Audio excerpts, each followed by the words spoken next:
थी बैकलॉग की भर्ती, और ये बैकलॉग की भर्ती बाबा साहब के दिए हुए अधिकार हैं। और इस भर्ती को रोक लगाने का अगर किसी ने काम किया तो समाजवादियों ने करना।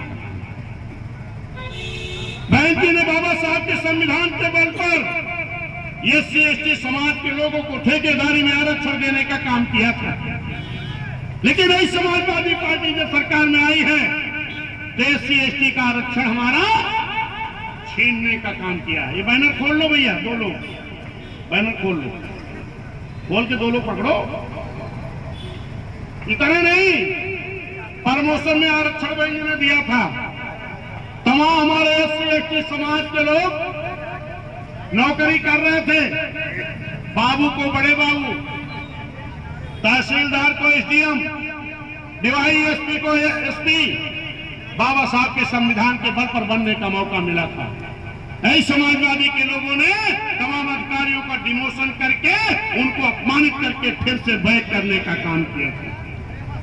आपको और मालूम होगा बहन जी की सरकार में, क्योंकि आज लोग वोट के लिए एससी एसटी ओबीसी समाज के वोट को हथियाने के लिए बाबा साहब का हमारे नाम लेकर के वो भी आज धरना करने जुटे हैं।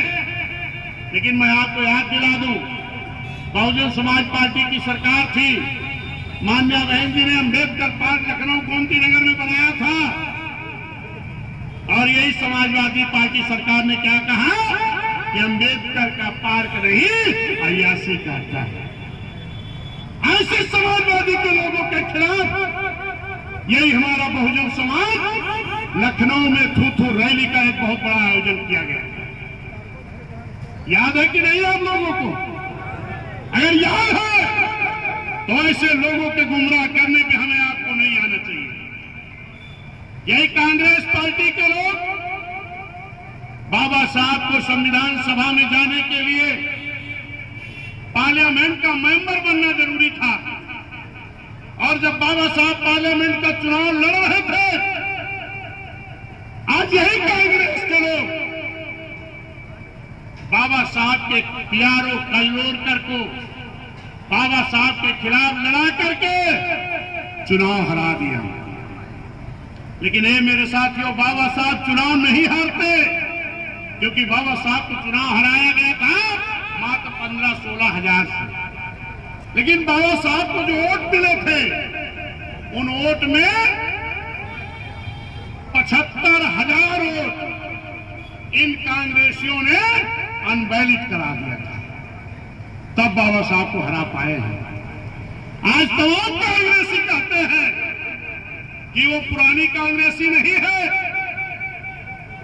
क्या राहुल बाबा, क्या राहुल गांधी, प्रियंका गांधी जी ने कांग्रेस का मैनिफेस्टो बदल दिया है क्या? बायलाइन बदल दिया है क्या? अगर नहीं तो बाबा साहब के नाम पर ये बहुजन समाज को गुमराह करने का काम ना करें। ये बहुजन समाज समझदार हो गया है, इसको मालूम है कि हमारा हित कहां है। यही कांग्रेस के लोग 52% पिछड़े समाज के लिए बाबा साहब ने आर्टिकल 340 के तहत व्यवस्था दिया था कि जब सरकारें बनेगी तो फिर से सर्वे करके कमेटी बनेगी, सर्वे होगा, आरक्षण दिया जाएगा। आप सभी लोगों को ये मालूम होना चाहिए 1955 में काका कालेकर आयोग की कमेटी बनी और उसकी रिपोर्ट 57 में आ गई, लेकिन कांग्रेस के लोगों ने काका कालेकर आयोग की रिपोर्ट नहीं लागू होने दिया, पिछड़ों का आरक्षण नहीं लागू होने दिया। जिन बाबा साहब के संविधान के बल पर इस देश के लोग हुकूमत तो करते थे, सरकारें चलाते थे, लेकिन बाबा साहब को भारत रत्न की उपाधि भी नहीं दे पाए थे कांग्रेस। बाबा साहब को भारत रत्न की उपाधि कब मिली है? 90 में, जब गैर कांग्रेसी सरकार बनी थी, माननीय बीपी सिंह जी प्रधानमंत्री थे, माननीय कांसी राम साहब पूरे देश में आंदोलन शुरू किए और उस वक्त बहुजन समाज पार्टी के 3 मेंबर जीत के आए थे पार्लियामेंट के। बहन मायावती जी बिजनौर से, रामकृष्ण यादव जी आजमगढ़ से, हरवली सिंह लाखा जी पंजाब से। माननीय कांसी राम साहब ने कहा, बहन जी आप तीनों पार्लियामेंट मेंबर को लेकर के पार्लियामेंट के अंदर आंदोलन करेंगी और माननीय साहब वोट पर आंदोलन शुरू किया। और ये पूरे बहुजन समाज के लोग पूरे देश में आंदोलन शुरू किए और ये नारा लगा रहे थे कि मंडल कमीशन लागू करो वरना कुर्सी खाली करो। ये मेरे साथियों, मैं इन बातों को काट काट के इसलिए बोल रहा हूं कि समय हो रहा ज्ञापन देने का, लेकिन साथियों मैं ये बताना चाहता हूं, है पिछड़े समाज के लोग, बाबा साहब के मानने वाले लोग, अगर माननीय साहब बहन जी संघर्ष नहीं करती, चाहे कांग्रेसी सरकार 90 में नहीं होती, तो हमारे बाबा साहब को ये कांग्रेसी लोग भारत रत्न की उपाधि भी नहीं देते।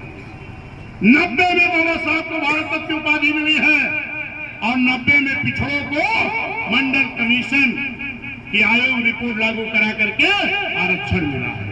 ये मेरे सम्मानित साथियों, मैं आप सभी लोगों से निवेदन करूंगा, एक भी साथी हमारे जाएंगे नहीं, एक लाइन से कतार में खड़े हो जाएंगे।